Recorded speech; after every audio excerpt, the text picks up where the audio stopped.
പഴയ സഹന സമര നായകന്റെ ഞരമ്പിലുള്ള തീയും തീപ്പൊരിയും ഒന്നും അണഞ്ഞു പോയിട്ടില്ല ഇപ്പോഴും.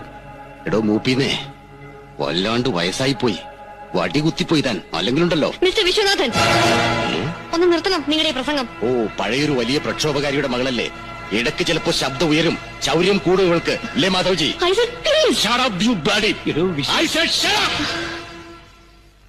ഈ നിൽക്കുന്ന വിശ്വനാഥനെ ഇടിച്ചു താഴ്ത്താനും വിശ്വനാഥനെ എക്സ്പോസ് ചെയ്യാനും വിശ്വനാഥനെ നശിപ്പിക്കാനും ഒക്കെ ആയിട്ട് ഒരുപാട് അച്ഛൻ നിരത്തിയവനാ ശേഖരൻ. ഒരു പുരുഷായുസ് മുഴുവൻ പരിശ്രമിച്ചിട്ടൊടുവിൽ ദയനീയമായി പരാജയപ്പെട്ടവനാ നിന്റെ അച്ഛൻ. എന്താ ഇനി ശേഖരനില്ലാത്ത ജാഗ്രതയ്ക്ക് അതിന് കഴിയുമെന്ന് തോന്നുന്നുണ്ടോ നിനക്ക് ഈ വിശ്വനാഥനെ അവസാനിപ്പിക്കാൻ? അത് നിന്നെപ്പോലെ ഒരു നരുന്ത് പെണ്ണിനെ കൊണ്ട്. Are you so foolish? Are you so idiotic?